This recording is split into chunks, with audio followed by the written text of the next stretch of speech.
Para muchos, Andrés López era simplemente un cocinero de cocaína. Pero como estuvo en medio de la guerra de la mafia de los años 90, conoció sus secretos y sin ningún escrúpulo los delató. En la cárcel hizo nuevos contactos y como si fuera un notario, se dedicó a documentar la vida del bajo mundo y vive de eso.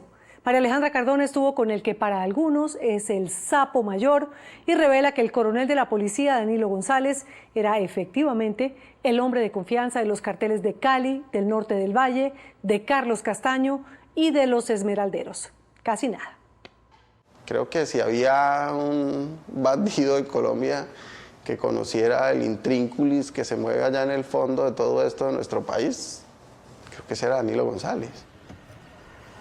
Por primera vez, un narcotraficante arrepentido le revela al país lo que fue el coronel Danilo González para la mafia en Colombia. Si hay algo de eso cierto o no, de tanto que se ha dicho, esos rumores. Este hombre es Andrés López, caleño, tiene 43 años. Es conocido entre las organizaciones criminales como alias Florecita. Hoy vive con sus 2 hijos en Miami después de haber negociado con las organizaciones federales de los Estados Unidos. Aunque fue un narco de tercera generación, en la década de los 90, la curiosidad y las ganas de aprender del negocio de la droga lo llevaron a ser testigo de primera línea de reuniones determinantes de los más grandes capos del cartel del norte del Valle. Su historia en el mundo del narcotráfico empezó a finales de los 80, apenas tenía 14 años. Tentado por la aventura y claro, por la plata fácil, terminó trabajando en un laboratorio de cocaína escondido en las selvas de Colombia. Y ahí estuve cocinando cocaína. Ahí fue donde empecé realmente como mi carrera en ese mundo criminal. Había momentos en los que trabajábamos 15, 20 días, un mes encerrados en un laboratorio de droga haciendo cocaína. Y salíamos y descansábamos 3 o 4 días y otra vez regresé al laboratorio de cocaína a trabajar un mes embalado a esa velocidad. Yo simplemente trabajé en un laboratorio de drogas y luego pues quise ser el dueño del laboratorio de drogas. Sus intenciones para ese momento era coronar, nada más. Yo tuve mi laboratorio de drogas, luego compré droga, luego dije ya no se la quiero vender a los narcos, quiero exportar drogas a los Estados Unidos. Terminé exportando drogas a los Estados Unidos. Con Julio Fierro. Nunca intentó o quiso hacer parte de la política ni del poder, pero sí vivía fascinado con el mundo de la farándula, las reinas y las modelos. La virreina es la señorita Quindío.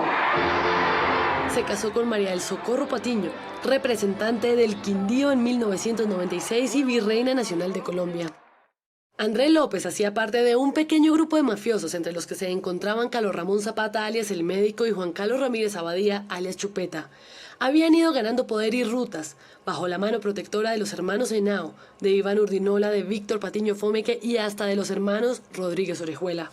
Por eso, Andrés López tiene por qué saber quién era la ficha clave entre los mafiosos y la Policía Nacional.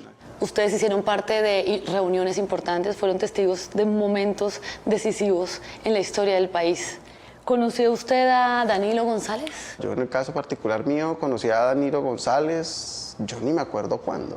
Yo escuché el nombre de Danilo González, no sé, quizá desde finales de los 80, ya Danilo González trabajaba con mafiosos. Yo creo que Danilo González, no sé, que no sé cuánto tiempo, pero yo creo que desde que empezó su carrera en la institución de la policía, seguramente desde ahí ya era un bandido. Desde que yo quizá estuve metido en ese mundo del narcotráfico, el nombre de Danilo González ya circulaba de boca en boca.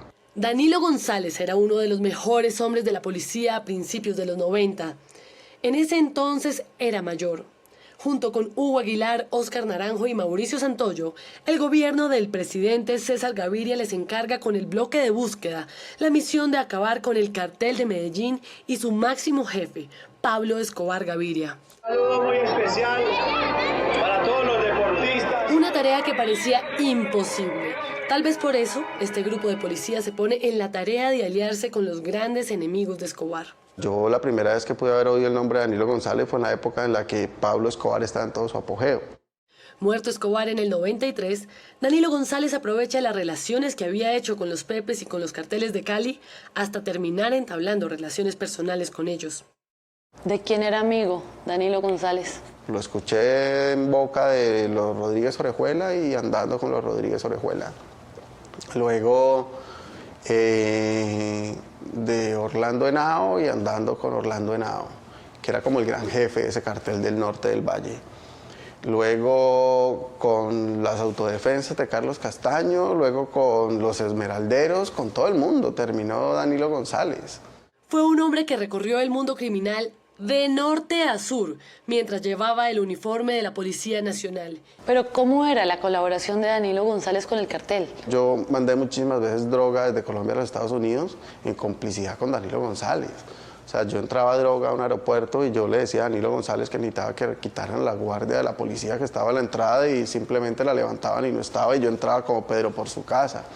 Yo creo que algunas veces hice algo desde el aeropuerto de Bogotá y Danilo González movía al comandante de la policía aeroportuaria.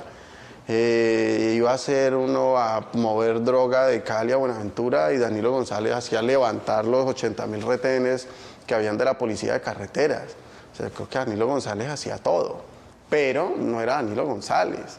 Al final, ¿quién era? Una cantidad de gente que trabajaba con Danilo González. El problema no es que Danilo González lo haya hecho. El problema es que Danilo González, para haber hecho todo lo que hizo, pues seguramente que necesitó un ejército igual de grande al ejército que tenían los bandidos. Y es que Danilo González fue el estratega de dos momentos determinantes en la historia de la mafia. El primero, le dio el apoyo necesario a Wilber Varela, alias Jabón, a Diego Montoya, alias Don Diego, a Hernando Gómez, alias Rasguño, y a Víctor Patiño Fomeque, para que surgieran como los amos y señores de la droga que salía por el Pacífico, lo que luego conoceríamos como el Cartel del Norte del Valle. Y el segundo, años después, Danilo González, con la aparente intención de convertirse en el único capo de la droga, logró que estos mismos narcotraficantes se sometieran a la justicia. Muchos ya cansados de alguna manera de vivir de guerra en guerra, creo que otros quizá a sabiendas de que con las autoridades colombianas podían tener opciones de sometimiento distintas y quizás hasta disfrutar de sus fortunas, y algunos quizá convencidos realmente de que era la mejor opción. Yo creo que fueron muchas cosas, pero lo más irónico era, y lo más difícil era lograr que 80 bandidos se pusieran de acuerdo, y se pusieron de acuerdo. Se pusieron de acuerdo 80 bandidos para acabar con el negocio del narcotráfico. En el país nadie sabía, a ciencia cierta, qué era lo que realmente estaba pasando, pero en voz baja se decía que los narcotraficantes habían decidido acabar realmente con el negocio de la droga y se rumoraba que Carlos Castaño daba sus primeras muestras de querer someterse a la justicia norteamericana. Lo que pasa es que en ese entonces se habían como grandes cabezas, quizá Carlos Castaño apoyando el sometimiento, porque al final lo único que le servía a Carlos Castaño era el sometimiento de todos estos mafiosos para quedarse con sus fortunas, porque era lo que hacía. Y un par de narcotraficantes, entre ellos quizá también Orlando Henao, que era quizá el tipo más emblemático, más poderoso en ese momento, también apoyando hasta cierto punto el sometimiento de todos los narcotraficantes a las autoridades americanas. Entonces sí estaban de acuerdo. Esto en el año 99. Según investigaciones de los Estados Unidos, Carlos Castaño y Danilo González pretendían quedarse cada uno por su lado con el negocio de la droga. La justicia norteamericana ya tenía expedientes enteros con información que demostraba que Carlos Castaño y este respetado oficial que seguía ganando prestigio en las altas esferas del Estado también eran traficantes de droga. ¿Danilo González se iba a entregar a las autoridades norteamericanas? Yo creo que lo único que le faltó a Danilo González fue montarse en un avión y estar en Estados Unidos. Pero eso no fue al final de la historia de Danilo González. Yo creo que la persona que más conocía el tema de los acercamientos o de criminales o de las autoridades con las autoridades de los Estados Unidos era Danilo González. Creo que el mejor informante, casualmente, creo que ha existido en la historia de Colombia, se llama Danilo González. Danilo González fue informante para Pablo Escobar, informante para el cartel de Cali, informante para el cartel del Norte del Valle, informante para la policía, informante para el gobierno, informante para los americanos, informante para todo el mundo. Creo que deberían es darle, no sé, el título. Estas declaraciones adquieren mucha relevancia en este momento cuando la Fiscalía General tiene abierto el expediente por el magnicidio de Álvaro Gómez Hurtado, en el que aparece mencionado varias veces el coronel Danilo González como uno de los presuntos responsables de este crimen. Salvar a Colombia. Según las autoridades que investigan, la muerte del coronel González obedeció a una sola cosa: para que no revelara quién o quiénes fueron los autores intelectuales del crimen del líder conservador. Testimonios como estos fueron los que Andrés López contó ante las autoridades norteamericanas cuando decidió entregarse en el 2001. Estuvo preso durante 20 meses. A cambio de salvar su pellejo y de alcanzar su libertad en poco tiempo, se convirtió en un informante para la DEA. Yo me entregué a las autoridades y conté todo lo que tuviera que contar. Cuando las autoridades le preguntaban a Andrés López, ¿usted era responsable de mandar estos 300 kilos? Sí, señor, yo fui responsable de mandar esos 300 kilos, pero los otros 200 no eran míos. Los 200 eran de Pepito. Es que yo tenía que pagar y responder por las cosas que yo hubiera hecho, no por las cosas que hubieran hecho los demás. Las cosas que hubieran hecho los demás, que paguen los demás. Pero con todas sus consecuencias. O sea, yo creo que lo único que a Andrés López le solucionaba su vida era decir la verdad. Y Andrés López pues simplemente dijo la verdad. Fue después de compartir celda con otros narcos que estaban en las mismas condiciones, lo que lo llevó a convertirse en el notario de la mafia. Fue el autor del libro El cartel de los sapos, un narco convertido en escritor que no solo contó a las autoridades norteamericanas los más grandes secretos de la mafia, sino que también se lo contó al mundo entero en libros, series de televisión y hasta en películas. En el mundo de la mafia se dice que usted da información de hechos y de personas que ni siquiera conoció en sus libros. ¿Qué tan cierto es eso? ¿Usted conoció realmente a esas personas? El cartel de los sapos yo lo escribo en la cárcel. Y en la cárcel comparto con todos los criminales que tú te puedas imaginar y con todos los mafiosos. Y te aseguro que la mitad de las cosas que salían en ese libro del cartel de los sapos yo me las sabía. Por otra mitad no, tienen toda la razón. Pues claro, es que yo no estaba presente en todo lado, ni me conocía absolutamente a todo el mundo, ni sabía la vida de todos. Pero todos de una forma u otra terminaron colaborándole a Andrés López para que pudiera contar y relatar lo que se escribía en ese libro. El que diga que es que Andrés López no estaba en todos esos sitios tiene toda la razón. Yo no era un dios para estar en 20 sitios al mismo tiempo. Muchas me las sé, algunas las viví. Pero la gran mayoría seguramente me las contaron todos esos que están ahí alrededor. Lo han llamado vendido, lo han llamado traicionero, lo han llamado sapo. Inclusive su libro, usted mismo lo puso El cartel de los sapos. ¿Es usted un sapo? Mira, hay cosas del pasado que uno no puede cambiar y simplemente tienes que aprender a vivir con ellas.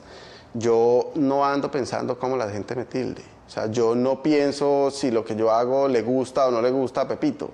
Siempre y cuando a mi conciencia me diga que estoy obrando correctamente, lo va a seguir haciendo. ¿Ha sido usted un traidor para la mafia? En ese mundo del narcotráfico, nadie es fiel con nadie, ni nadie es leal a nadie. Los pocos mafiosos que pueden quedar hoy en día, de aquel entonces, yo no tengo ni idea del narcotráfico hoy en día, hicieron exactamente lo mismo que hizo Andrés López. Los narcotraficantes descubrieron que contar secretos de sus organizaciones, de sus socios y amigos podía ser la llave maestra para negociar con las autoridades norteamericanas. El miedo a la extradición ya se había perdido un poco. Se conocía por experiencia de algunos narcos que ya habían negociado que las condiciones eran completamente diferentes a las de los años 90 y que de cierta forma las leyes americanas les permitían hacer acuerdos de colaboración eficaz. Muchas veces los mafiosos en Colombia se entregaban a las autoridades americanas, nadie se enteraba, los mafiosos regresaban a Colombia y seguían su vida normal, simplemente ahora delinquiendo o primero con el consentimiento de las autoridades gringas y quizá con su supervisión, o segundo, quizá simplemente convertidos en narcotraficantes, que además de su negocio del narcotráfico, pues también hacían positivo a las autoridades americanas. Bueno, 100 manes se juntan con los... Sin importar lo que haya hecho, sin miedo ni la más mínima preocupación de lo que puedan estar diciendo o pensando los mafiosos que se ven representados en series y películas escritas bajo sus libretos, él sigue vendiendo y vendiendo historias de narcos. Hoy ya usted se siente que es Andrés López, el escritor, el productor, el libretista. Hoy me siento que soy Andrés López, el tipo que debía haber sido desde el primer día. ¿Se arrepiente? Esto se resume muy simple. Yo creo que caminar al margen de la ley no paga, bajo ningún punto de vista, no paga. Entonces, si tú quieres simplemente estar equivocado en tu vida, camina por ahí. Y si tú lo que quieres es, en un futuro, ojalá no muy lejano, llegar a ser alguien en la vida, alguien para bien en la vida, creo que lo más lindo y lo más beneficioso y valeroso para el cuerpo, para el espíritu y para el alma es ganarse la vida de una forma decente.